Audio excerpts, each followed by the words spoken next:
Oi, pessoal, espero que vocês estejam bem. Mais uma parte do estudo Lê e Entenda a Bíblia, agora no livro de Atos dos Apóstolos. Como o nome já diz, ele relata Atos dos Apóstolos. A maior característica desse livro é a expansão do Evangelho. E quem escreveu esse livro, né? Acredita-se que quem escreveu este livro também tenha sido Lucas, o mesmo autor do Evangelho. Isso mesmo, o Evangelho de Lucas. Acredita-se que Atos seja até uma continuidade desse escrito, uma continuidade do Evangelho de Lucas. Ele dá muita, mas muita importância, muita ênfase, né, a dois apóstolos, Paulo e Pedro. Paulo, o apóstolo dos gentios, ou seja, dos não-judeus, e Pedro, o apóstolo dos judeus. Então, nós vemos no livro de Atos vários lugares por onde Paulo passa, evangeliza, abre igrejas. Então, se a gente quer conhecer um pouquinho das características do lugar, das pessoas, né, ou algum relato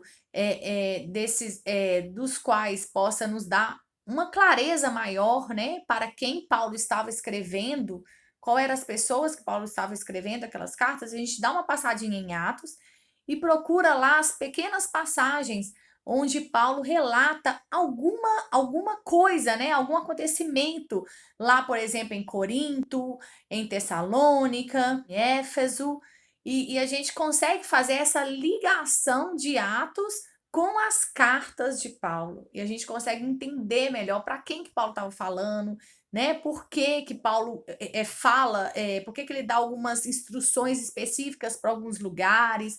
A gente consegue fazer essa ligação. Mas hoje nós vamos falar sobre a conversão de Paulo, que antes era Saulo, né?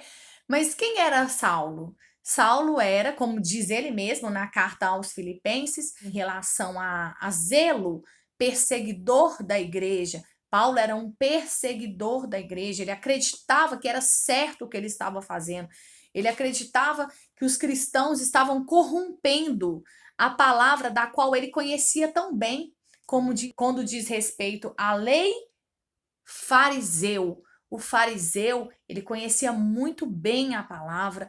O fariseu, ele tinha a palavra acessível a ele sabia ler, ele era um estudioso, um conhecedor. Então ele diz, ao que diz respeito à lei, fariseu, ao que diz respeito a zelo, perseguidor da igreja. Eram características de Paulo, e eu acredito características até mesmo que tenham chamado a atenção de Deus. E então Paulo, ele acreditava estar fazendo certo. Ele acreditava que perseguir a igreja era um zelo. Ele estava sendo zeloso para com a palavra de Deus. Mas Paulo estava cego. Ele ainda não tinha caído as escamas dos seus olhos.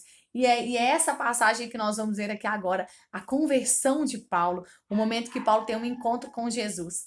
Paulo, dentro da sua, né, do seu perfil ali de, acredito, organizado, tudo certinho, tudo nos conformes, no lugar, ele pede aos fariseus, ele pede ao sumo sacerdote cartas, como se fossem cartas de autorização para que ele possa ir às sinagogas de Damasco, né? E encontre ali homens e mulheres que pertencem ao caminho, ou seja, que estão caminhando com Cristo, pertencem ao caminho, e pudesse levá-los presos, né, para Jerusalém. Então era isso que Paulo estava fazendo. Paulo estava no caminho de Damasco para prender cristãos. E aí nós vamos começar a ler aqui a partir do verso 3. Em sua viagem, quando se aproximava de Damasco, de repente brilhou ao seu redor uma luz vinda do céu. Ele caiu por terra e ouviu uma voz que lhe dizia: Saulo, Saulo, por que você me persegue? Saulo perguntou: Quem és tu, Senhor?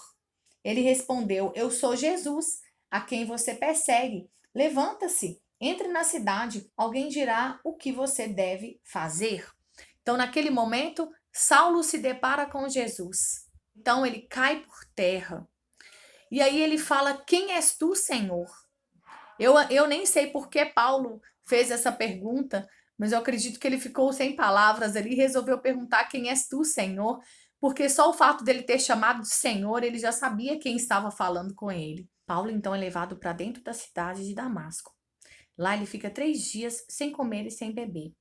Em uma visão, Deus chama um discípulo dele daquela cidade chamado Ananias e envia Ananias até Paulo para que ele pudesse curar Paulo. Deus diz que Paulo já estava à sua espera em oração.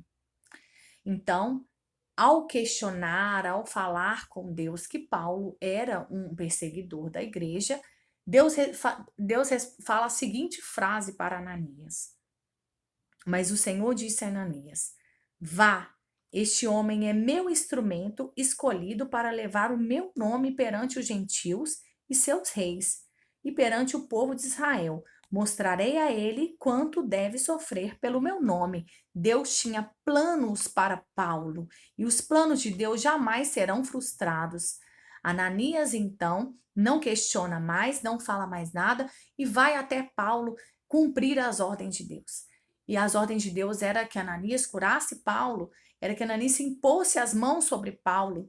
Por quê? Porque convinha a Deus que Paulo sofresse pelo seu nome. E convinha também que ele levasse a palavra de Deus aos gentios. Deus sabia quem Paulo era e sabia que ele era a pessoa naquele momento indicada para isso. Paulo tinha cidadania romana. O cidadão romano tinha privilégios, tinha portas abertas nas cidades, nos lugares onde talvez um judeu não, somente um judeu não teria, como Pedro, por exemplo. Então, Jesus escolheu Paulo para levar a sua palavra aos gentios, por isso Paulo é o apóstolo dos gentios. E foi isso que Jesus disse a Ananias. Então, no versículo 17 diz: Então Ananias foi, entrou na casa, pôs as mãos sobre Saulo e disse: Irmão Saulo, o Senhor Jesus que apareceu no caminho por onde você vinha, enviou-me para que você volte a ver e seja cheio do Espírito Santo. Imediatamente, algo como escamas caiu dos olhos de Saulo e ele passou a ver novamente. Levantando-se, foi batizado e depois de comer, recuperou as forças. Então, Paulo estava cego, espiritualmente. Paulo não enxergava Jesus nas Escrituras, embora Jesus esteja no Velho e no Novo Testamento em todos os momentos. Só que Paulo não conseguia enxergar Cristo nas Escrituras e achava que estava fazendo certo. E naquele momento, Jesus tira as escamas dos olhos de Paulo, demonstrando assim que a cegueira espiritual de Paulo teria fim naquele momento. E aí, Paulo come, recupera as forças e é batizado. Na verdade, Paulo foi batizado e depois comeu e recuperou as suas forças. Que Deus te abençoe.